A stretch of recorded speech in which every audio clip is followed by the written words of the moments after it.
8 Italian fighters circle above. A lone hurricane limps through the Mediterranean sky, engine coughing black smoke, ammunition nearly spent. The pilot knows the math. He cannot outrun them. He cannot outclimb them. But he can do something no manual has ever taught, something every instructor said would kill him. He rolls the stick hard right and commits to pure rotation. What happens next will be studied in silent whispers for decades. Malta, August 1942. The air above the Mediterranean does not smell like adventure. It smells of burnt castor oil and cordite. The heat inside a Hawker Hurricane cockpit at 12,000 feet turns leather into sweat-soaked torture. Radio chatter crackles with static and desperation. Below, the island of Malta bleeds under constant bombardment. Above, the Regia Aeronautica owns the sky in lethal formations. This is the RAF's most desperate theater. They fly outdated aircraft against superior numbers. The Hurricane was designed for the Battle of Britain, for fighting Messerschmitts over English fields. Here it faces Mach 202 fighters, sleek Italian machines that climb faster, turn tighter, and kill with methodical precision. British pilots are losing aircraft at rates that keep command awake through Mediterranean nights. The statistics are carved in aluminum and blood. Every mission costs machines and men. Replacements arrive on cargo ships that dodge submarines and air raids. Some pilots last 6 sorties, some last 2. The turnover is so rapid that squadron photographers stop taking group portraits. Too many empty spaces appear too quickly. Into this grinding mathematics steps Flight Lieutenant Laurence Farnsworth. He does not look like a warrior. Tall and thin, with round spectacles that fog in humidity. A graduate of the Architectural Association School with a degree in structural engineering. He speaks in measured sentences as if every word must bear calculated load. His squadron mates call him Larry behind his back. Some call him the Professor. Others call him the Undertaker because he approaches flying with funeral solemnity. Farnsworth reads obsessively. While others play cards or write letters home, he sits in his tent with engineering manuals, stress analysis charts, and captured Italian aircraft reports. He sketches diagrams in margins. He calculates load factors and rotation axes. He asks questions that irritate squadron leader Godfrey Pemberton. Questions like, why do we always fight their fight? What if we use physics instead of speed? He does not fit the archetype. Fighter pilots are supposed to be instinctive, aggressive, fearless. Farnsworth is none of these. He hesitates, he calculates, he second-guesses. This makes him dangerous in the eyes of command, not to the enemy, but to himself and his wingmen. They shuffle him between flights. He flies missions as spare, as replacement, as the pilot no one quite trusts to lead. But Farnsworth keeps studying, he keeps sketching, and he keeps thinking about one maneuver that everyone says is suicide, a full aerobatic barrel roll in combat. Laurence Farnsworth was born in 1917 in Cheltenham, England. His father taught mathematics at the grammar school. His mother painted watercolors and kept meticulous household accounts. The house smelled of pipe tobacco and turpentine. Dinner conversations revolved around geometry, structural integrity, and the aesthetics of proportion. Young Larry learned early that precision mattered more than passion. He attended Cheltenham College, not as a scholarship boy but not wealthy either, comfortable middle class. He joined the chess club and the engineering society. He built model bridges with obsessive attention to stress distribution. Teachers described him as methodical. Classmates described him as distant. He won prizes for technical drawing. He won nothing for sport.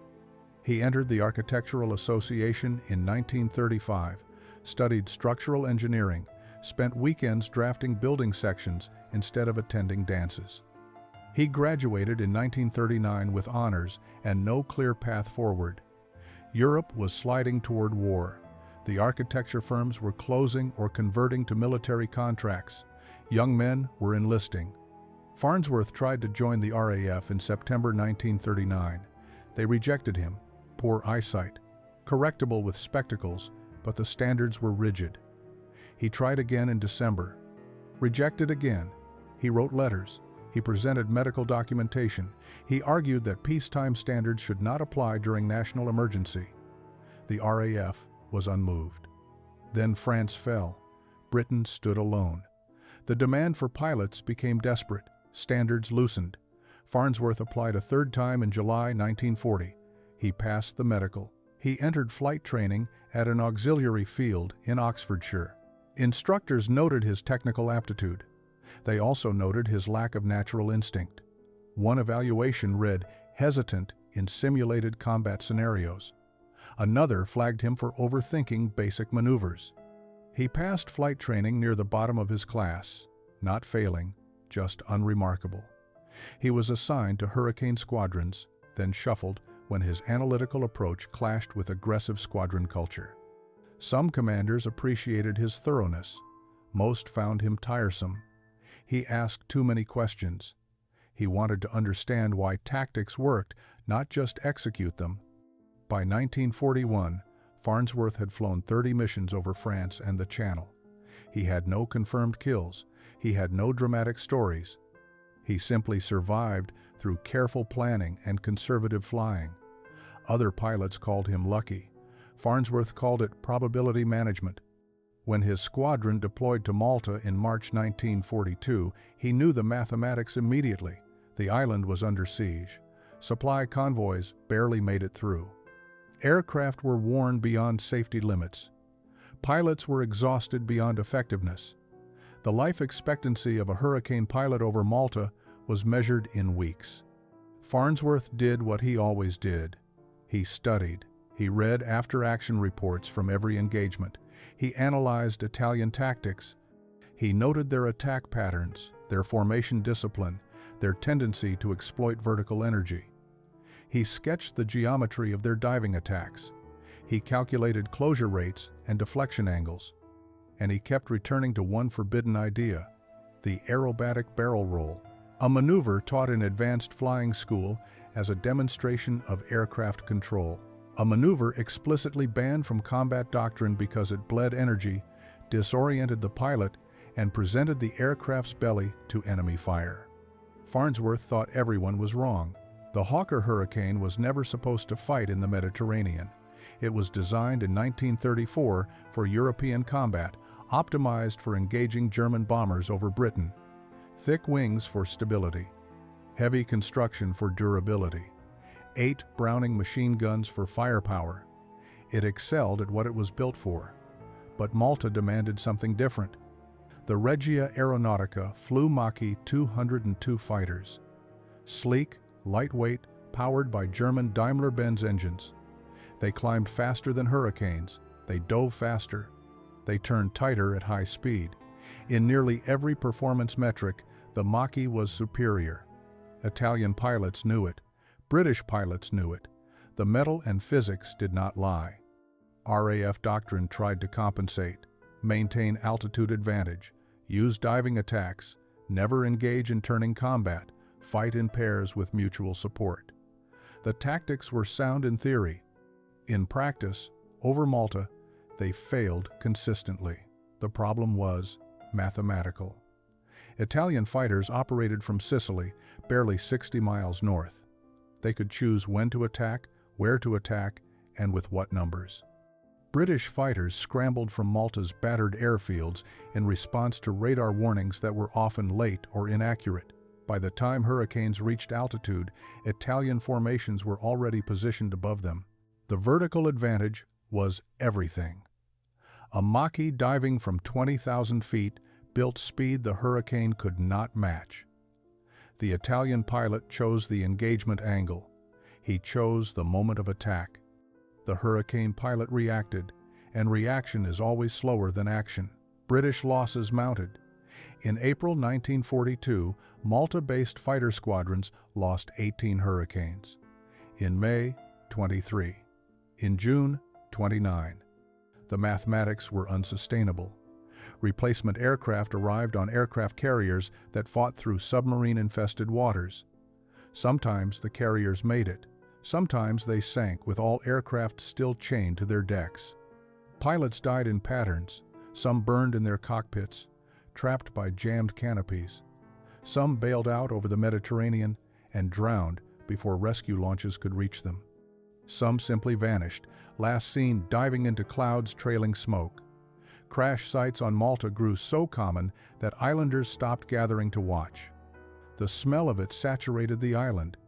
Aviation fuel and burnt rubber, cordite from anti-aircraft guns, the sweet sick smell of fire. Medical tents filled with pilots suffering burns, shrapnel wounds, and combat fatigue that turned young men's hands into trembling claws. Squadron leader Godfrey Pemberton held briefings every morning in a limestone bunker beneath Lucca Airfield. He stood before maps marked with red crosses indicating lost aircraft. He outlined patrol sectors and convoy escort duties. He emphasized formation discipline and altitude maintenance. He reminded pilots that the hurricane's only advantage was ruggedness. Stay together, absorb damage, bring each other home. He also reminded them what not to do. Never turn with a Maki, never try to climb with them, never attempt aerobatic maneuvers in combat. The hurricane was not a fighter for flourishes. It was a tool for absorbing punishment and delivering firepower. Fly it like one. Farnsworth sat in the back of these briefings. He took notes. He drew diagrams. He nodded when Pemberton spoke. But he was thinking about rotation, about the axis of a barrel roll, about how a hurricane, despite its weight, had one characteristic the Maki did not: slower stall speed, better low-speed handling. If you could force the fight into a slow-speed rotation instead of a high-speed turn, the physics might reverse. He kept the thought to himself. Between missions, pilots gathered in the shade of hurricane wing roots. They smoked cigarettes rolled from hoarded tobacco. They wrote letters on paper rationed like ammunition. They slept in patches when exhaustion overrode fear. Farnsworth did none of these things. He sat alone with a notebook and a pencil worn to a stub. He sketched the geometry of combat, not aerial views like intelligence maps. Three-dimensional diagrams showing aircraft positions in space. He drew arrows indicating velocity vectors. He calculated angles of bank and rates of rotation. His pages filled with trigonometric notations and force diagrams that would have looked at home in an engineering textbook. Pilot Officer Nigel Cresswell watched him sometimes. Cresswell was Farnsworth's assigned wingman, a farmer's son from Somerset who flew with instinct rather than calculation. He did not understand the diagrams, but he understood obsession. After one mission where they barely escaped 3 Mackeys, Cresswell sat down beside Farnsworth in the sand. "What are you working on, Larry?" Farnsworth did not look up. Rotation dynamics. The physics of what happens when you roll an aircraft under G-load. Cresswell lit a cigarette. "We are not supposed to do aerobatics in combat." Farnsworth finally looked at him. The light reflected off his spectacles. "We are not supposed to lose 3 aircraft every day either, but we do." The conversation ended there. Cresswell walked away. Farnsworth returned to his sketches.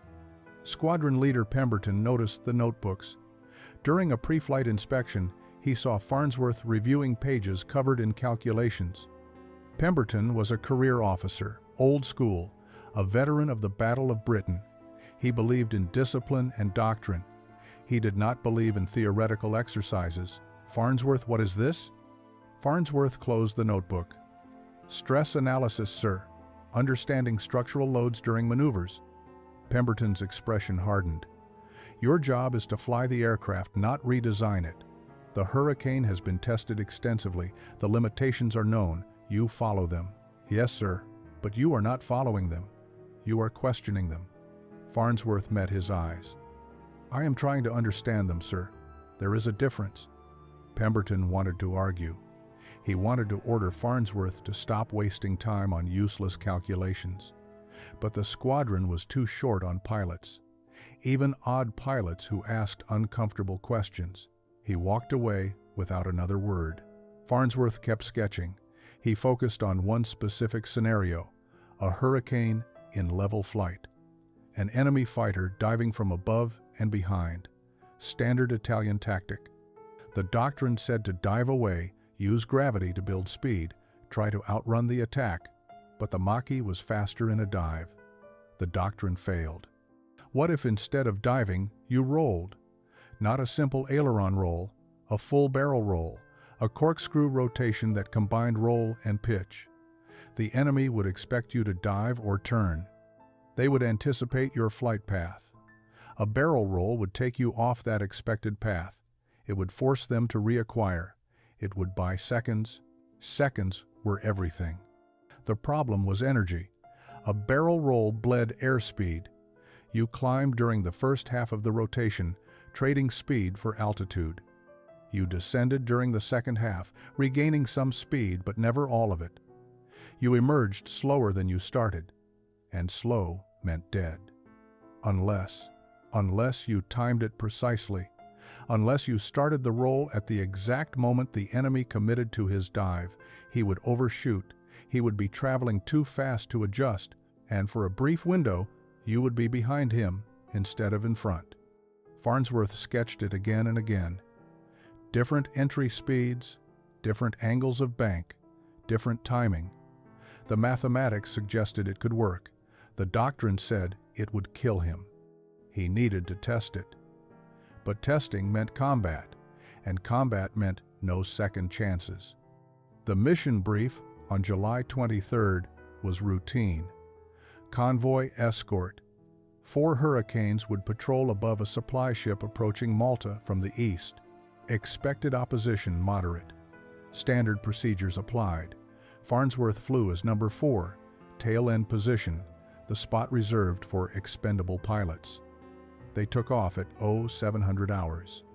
The morning sun turned the Mediterranean into hammered bronze. The convoy ship was a dark speck trailing white wake.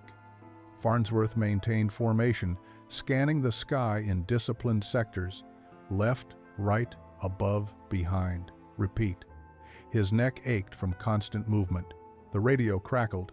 Bandits, 2 o'clock high, 4 contacts. Farnsworth looked up. 4 Mach-Es descending from altitude. They had been waiting, loitering above the convoy route. The Italian pilots knew the RAF patrol schedule. They always knew. The hurricane formation tightened. Pemberton's voice came through the radio. Maintain position, prepare to engage. The Mach-Es split into 2 pairs. Standard tactic. One pair would attack from above, the other would swing wide and attack from the beam, crossfire. The Hurricanes would have to break formation to defend. Once scattered, they would be vulnerable. Farnsworth watched the geometry develop. He calculated closure rates. The lead Mach-E pair dove. They were targeting him. The tail-end aircraft, always the easiest kill. Pemberton called the break. All aircraft, break right on my mark. 3, 2, 1, break. The formation scattered. Farnsworth rolled right, diving to build speed. The Mach-E followed. It was faster. It gained. Farnsworth could see the Italian pilot's silhouette. He could see the gun barrels in the wing roots. Doctrine said to keep diving. Outrun if possible. Farnsworth's hand tightened on the stick. This was the moment. Test the theory or die following rules that did not work. He pulled back on the stick and rolled left. Hard. Full aileron and full elevator. The Hurricane rotated. Sea became sky. The G-forces crushed him into his seat. His vision grayed. The airframe groaned. He was climbing now, bleeding speed, rotating through inverted flight. The Mach-E flashed beneath him. The Italian pilot had committed to the dive. He could not pull up fast enough. He overshot. Farnsworth completed the roll. He was right side up again, slower, much slower. But the Mach-E was ahead of him now, briefly. The Italian pilot pulled up hard, trying to reacquire his target. Farnsworth did not pursue. He dove away toward the other Hurricanes. His hands shook, his heart hammered. He had just violated doctrine in combat. He had survived, barely. The engagement ended minutes later. The Mach-Es broke off, low on fuel. All 4 Hurricanes returned to Malta. Farnsworth landed last. His legs trembled climbing out of the cockpit. Pemberton was waiting. His face was stone. Farnsworth, My office. Now. The office was a converted storage room. Pemberton sat behind a wooden desk, scarred with cigarette burns. Farnsworth stood at attention. You rolled? Yes, sir. That is not doctrine. No, sir. You could have stalled. You could have spun in. You could have been shot while inverted. Farnsworth said nothing. Pemberton lit a cigarette. Why did you do it? Because diving was not working, sir. The Mach-E is faster in a dive. The mathematics do not favor us. I needed to change the geometry. Pemberton exhaled smoke. Did it work? He overshot, sir. I survived. Pemberton stared at him for a long moment. Do not do it again. Dismissed. Farnsworth saluted and left. But he knew he would do it again, because the mathematics had worked. The theory had survived contact with reality, and survival was the only proof that mattered. August in Malta was heat and dust and the constant thunder of anti-aircraft guns. The Luftwaffe had joined Italian raids. German Stukas screamed down on the airfields. Ju-88s dropped bombs that cratered runways and collapsed hangars. The island was being methodically destroyed. Farnsworth flew twice daily, morning patrols, afternoon intercepts. The hurricane he flew changed every few days. Aircraft were rotated through maintenance, patched with salvaged parts, kept flying through mechanical exhaustion. Tail number varied. The cockpit smell never did. Oil and sweat and fear. On August 14th, intelligence reported a large Italian formation assembling over Sicily. Estimated strength 20-plus fighters. Target likely the afternoon convoy approaching from Alexandria. Every available hurricane was scrambled. 12 aircraft against 20 or more. The briefing was short. Pemberton's voice was flat. We hold them off the convoy. We stay together. We do not chase. Understood? 12 voices acknowledged. Farnsworth checked his parachute straps. He checked his oxygen connection. He climbed into Hurricane Mark II, tail number P3741. Sergeant Major Vernon Appleby, the ground crew chief, helped him with the harness. Appleby was a Londoner, 50 years old, too old for flying but too skilled to spare. He maintained aircraft with jeweler's precision. He spoke little, but he watched pilots carefully. He knew which ones would come back. He looked at Farnsworth. Bring her home, sir? Farnsworth nodded. He could not promise. No one could. They took off in 3 flights of 4. Farnsworth flew in the second flight, number 3 position. They climbed to 18,000 feet and turned north. The Mediterranean stretched below, endless blue, marked by white caps. Somewhere ahead, the Italians were climbing too. Contact came at 14:30 hours. The radio call was calm. Bandits 12 o'clock level, multiple contacts. Farnsworth looked forward. Dark specks against blue sky. They grew larger. Mach-E fighters in tight formation, he counted. 8, 10, 12, more behind. The formations closed. 1 mile, half a mile, quarter mile. Farnsworth could see individual aircraft now. He could see the Italian roundels on the fuselages. Pemberton's voice. Prepare to engage. Maintain formation. The Italians split. Half climbed, half dove. Classic pincer. The Hurricanes were boxed. Pemberton chose to dive. Gain speed. Engage the low group. The 2 formations merged. Aircraft scattered. The radio exploded with calls. Break left. On your 6. I see him. Tracer fire arced across the sky. A hurricane trailed smoke. Farnsworth found himself alone. His flight had scattered. He looked around. Empty sky, then movement. Behind and above, 2 Mach-Es diving toward him. They had singled him out. He checked his fuel. 20 minutes remaining. His ammunition counter, 160 rounds. The convoy was 10 miles south. He could run, or he could fight. The Mach-Es closed. Farnsworth could see their propeller spinners. They were coordinating. One would attack from directly behind. The other would swing wide and attack from the beam. Crossfire. Farnsworth's hand rested on the stick. His mind calculated. Speed, altitude, closure rate, timing. The mathematics formed clearly. He had one option, One chance. The barrel roll. But not just one. He would have to chain them. Roll, recover, roll again. Keep the enemy off balance. It was insane. It was against every rule. It was also mathematics. And mathematics did not lie. The lead Maquis fired. Tracers streamed past Farnsworth's canopy. He rolled. Farnsworth pulled the stick hard right and back. Full deflection. The hurricane snapped into rotation. Sky became sea, became sky. The horizon spun. G-forces crushed him into his seat. His vision narrowed to a tunnel. Blood drained from his head. The Maquis tracers passed through empty air. Farnsworth had vacated the space where the Italian pilot expected him to be. The enemy fighter flashed beneath him, committed to its dive, unable to adjust. Farnsworth rolled through inverted. The Mediterranean was above him now, blue sky below. His harness straps bit into his shoulders. Dust and debris floated upward in the cockpit. The engine coughed, but held power. He completed the rotation, right side up again, airspeed bleeding off, 180 miles per hour, 160, dangerously slow. But the first Maquis was gone, diving past, trying to pull up and reacquire. The second Maquis attacked from the beam. Farnsworth saw it coming. Silver fuselage, red spinner, gun flashes along the wing roots. He rolled again, same direction, the hurricane corkscrewed through space. Tracer fire curved behind him, chasing where he had been, not where he was. Physics governed everything. The Italian pilot aimed at a predictable flight path. Farnsworth had abandoned predictability. He rolled through vertical. The stick vibrated, the airframe groaned, stress limits screaming. But hurricanes were built tough, overbuilt, designed to absorb punishment. The wings flexed but held. Second rotation complete. Airspeed 140, critical, near stall.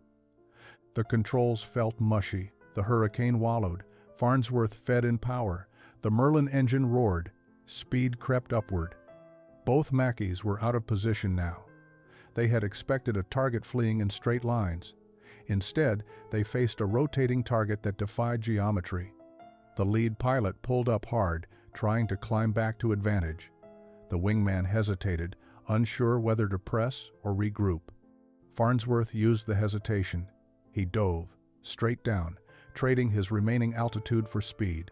The airspeed indicator climbed. 160, 180, 200. The Maquis followed, but they were behind now. Chasing instead of dictating, Farnsworth leveled out at 5,000 feet. Speed 220. Manageable. He looked back.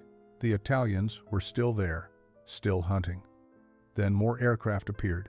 6 Maquis climbing from the south. Fresh fighters, Farnsworth counted. 8 total now, all focused on him. The mathematics shifted. He could not roll forever. Each rotation cost airspeed. Each loss of airspeed brought him closer to stalling. And 8 fighters meant overlapping attack runs. No gaps, no hesitation. He checked his position. The convoy was 7 miles south. His squadron was scattered. No help coming. Fuel for 15 minutes. Ammunition for 1 good burst. 8 Maquis circled him like sharks.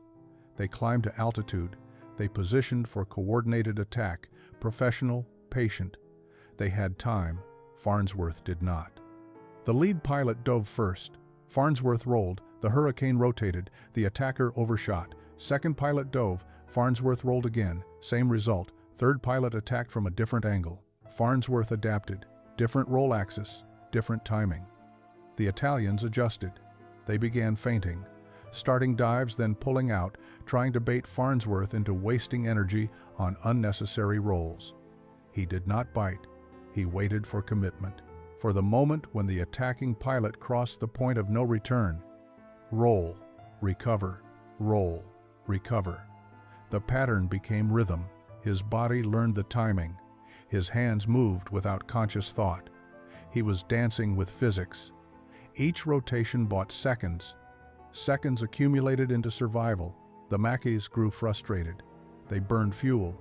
They fired ammunition into empty sky. One pilot pressed too hard and nearly collided with his wingman. Discipline cracked. Then Farnsworth saw it. An opening. One Maquis overshot too far, too slow. It hung in front of him, vulnerable. He fired. Farnsworth's guns hammered. 8 Brownings converging. Tracers streamed forward. The Maquis flew directly into the cone of fire. Bullets walked up the fuselage. The canopy shattered. Smoke erupted from the engine cowling. The Italian fighter rolled left and dove. It trailed black smoke. Farnsworth did not follow. He had no fuel to chase. He turned south toward Malta. 7 Maquis remained. They did not pursue. They circled their damaged comrade, then turned north toward Sicily. Farnsworth checked his gauges. Fuel nearly empty. Oil pressure dropping. The engine ran rough. Something had been hit. He coaxed the hurricane south. The island appeared, brown rock in blue sea. He lined up on Lucca airfield. The landing was hard. 1 tire blown, he skidded off the runway into dirt. The hurricane lurched to a stop. Silence, then ground crew running toward him. Appleby reached the cockpit first. He climbed onto the wing. "Sir, you all right?" Farnsworth unbuckled. His hands shook. He could not make them stop. "I need a moment." Appleby helped him out. Farnsworth's legs gave out. He sat on the wing root. His vision swam. Adrenaline crash. Delayed fear. He had just survived something impossible. Other hurricanes landed. The squadron regrouped. 9 aircraft returned. 3 lost. Pemberton's fighter landed last. He taxied to dispersal and climbed out. He saw Farnsworth sitting on the wing. He walked over. "Report." Farnsworth stood, legs steadier now, engaged 8 Maquis, used barrel rolls to force overshoots. Got 1 probable. They broke off. Pemberton stared at him. 8? You engaged 8 aircraft alone? "Yes, sir." "And you rolled?" "Multiple times." "Yes, sir." "That is not doctrine." "No, sir." "But I am alive." Pemberton opened his mouth, closed it. He looked at the hurricane. The fabric was torn. Bullet holes stitched the fuselage. The tail assembly was shredded. He looked back at Farnsworth. "Debrief in 1 hour. Do not leave the field." Pemberton walked away. Farnsworth sat back down. Appleby handed him a canteen, water, warm and metallic. Farnsworth drank. Cresswell appeared. He had been flying in the 3rd flight. He had seen parts of the engagement from distance. "Larry, what in God's name did you do up there?" "Physics. Just physics." The debrief happened in the limestone bunker. All returning pilots present. Pemberton stood before a chalkboard. He asked each pilot to describe their engagement. When Farnsworth's turn came, he stood and explained. Calmly, methodically. He drew diagrams on the board, rotation axes, attack angles, energy states. The room was silent. Some pilots looked skeptical, others looked thoughtful. One pilot, a South African named Dupreez, raised his hand. "You are saying the barrel roll works as a defensive maneuver?" Farnsworth nodded. "At specific speeds and timing, yes, it forces an overshoot. The attacker cannot adjust fast enough." Another pilot spoke. "But you lose airspeed. You become vulnerable. You lose airspeed temporarily. But you gain position. And position is survival," Pemberton interrupted. "This is not approved doctrine. It is dangerous. It requires precise timing. If you misjudge, you stall and die." Farnsworth met his eyes. "Diving away also gets you killed, sir. The Maquis is faster. We cannot outrun them. We need a different option." Pemberton said nothing. He dismissed the briefing. The pilots filed out. Farnsworth remained. Pemberton turned to him. "You understand what you are proposing. You are asking me to overturn years of doctrine based on 1 engagement. I am asking you to consider the mathematics, sir. The Hurricane has advantages the Maquis does not. Lower wing loading, better low-speed handling. We should use them." Pemberton lit a cigarette. "If I allow this, pilots will die trying to replicate your maneuver." Farnsworth nodded. "And if you do not allow it, pilots will die following doctrine that does not work. The choice is which death you prefer." Pemberton did not change doctrine. Not officially. But he did not forbid the maneuver either. He simply stopped mentioning it, a silent permission. Pilots noticed. Cresswell approached Farnsworth the next day. "Teach me." They flew together, training flights at altitude. Farnsworth demonstrated the entry, the timing, the stick inputs. Cresswell tried. His first attempt was sloppy. He rolled too slow. His second was better. By the fifth, he had the rhythm. Other pilots watched. Dupree's asked for instruction, then a pilot named Harrison, then 3 more. Farnsworth became an unofficial instructor. Between combat missions, he taught barrel roll defense. Not everyone learned.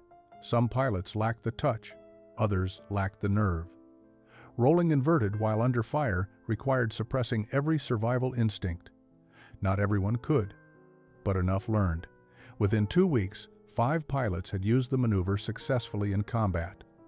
All survived encounters they should not have. The statistics were quiet but real. Italian pilots noticed. Interrogation reports from a captured Mach-E pilot mentioned British fighters using strange rotating defenses. The pilot described confusion, attacks that should have succeeded, failing. Targets disappearing from gun sights. The Regia Aeronautica adapted. They began using more cautious tactics, longer range attacks, less commitment, but caution slowed aggression, and slower aggression meant fewer kills. Hurricane losses over Malta declined. August saw 23 aircraft lost, September saw 17, October saw 12. Not all due to the maneuver, better tactics, more experience. Improved coordination, but the barrel roll contributed. Farnsworth continued flying. He survived September. He survived October. His personal tally reached 4 confirmed kills. Not high, but his survival was proof. In November, reinforcements arrived. Spitfires, modern fighters that matched the Mach-E in performance. The Hurricane squadrons began transitioning. Farnsworth was reassigned to training duties. He spent the rest of the war teaching new pilots, fresh from England. He taught them energy management, situational awareness, and the barrel roll, always the barrel roll. He never called it his maneuver. He called it an option, a tool, something to consider when doctrine failed. The war ended. Farnsworth returned to England. He resumed architecture. He designed buildings in London. Structural engineering applied to concrete and steel instead of air and physics. He married. He had children.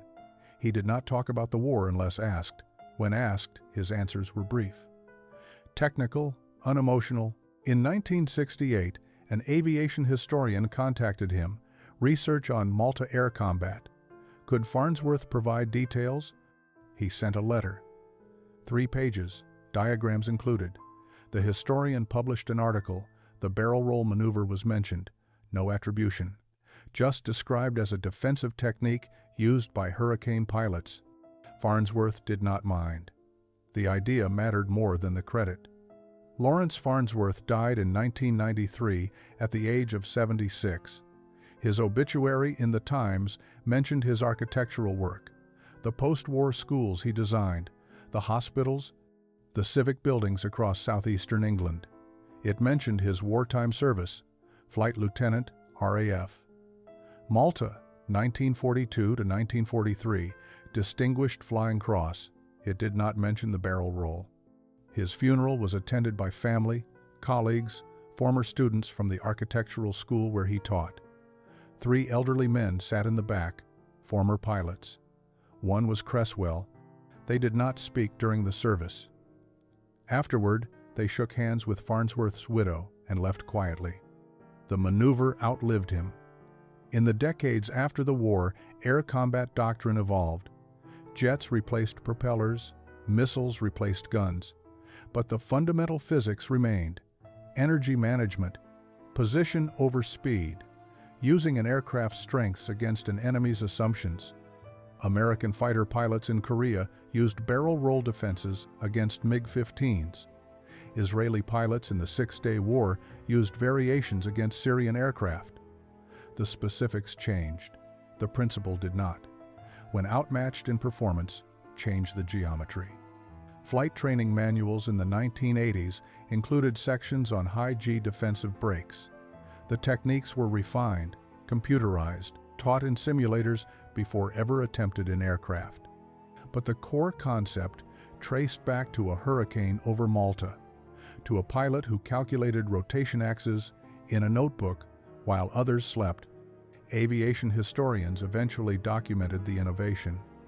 Research in the 1990s uncovered Farnsworth's combat reports, his diagrams, his correspondence with the historian. A small notation appeared in academic papers. The Farnsworth maneuver, defensive barrel roll employed by hurricane pilots, Malta, 1942. The name did not stick. Most sources simply called it a barrel roll defense, unattributed, generic. The way most battlefield innovations become common knowledge, Farnsworth's notebooks survived. His daughter donated them to the RAF Museum in 2005. They sit in climate-controlled archives, pages filled with sketches and calculations. Diagrams of aircraft in three-dimensional rotation, force vectors and stress analyses. The obsessive documentation of a mind that approached war as engineering problem. Researchers occasionally request access. Graduate students writing dissertations on tactical innovation, engineers studying historical applications of aerodynamics. They photograph the pages, they cite the work. Farnsworth's name appears in footnotes. But the pilots he saved never forgot, the ones who learned the maneuver and survived because of it. Some wrote memoirs decades later, brief mentions of the architect who taught them to roll instead of run, the quiet officer who calculated their survival. One pilot, writing in 2001, described it simply. Farnsworth showed us that war is mathematics, that physics does not care about courage or doctrine, that survival belongs to whoever understands the equations better. The lesson endures. In modern flight schools, instructors still teach energy management. They still emphasize that speed alone does not guarantee survival. That position matters more than velocity. That sometimes the best defense is doing what the enemy does not expect. They do not mention Farnsworth, most have never heard the name, but they teach his idea, the idea that an outmatched aircraft can survive through geometry and timing. That disadvantage is not destiny. The sky above Malta is peaceful now. Commercial aircraft cross in straight lines, no fighters, no combat. The airfields are civilian airports or abandoned ruins. The limestone bunkers are tourist sites. But the physics remain: gravity and lift, thrust and drag. The mathematics that Farnsworth sketched in sand while war raged overhead. The equations that saved lives when doctrine failed. That is the legacy, not medals or recognition, just the quiet persistence of an idea. The understanding that in air and war and life, survival sometimes requires rotating when everyone else runs straight.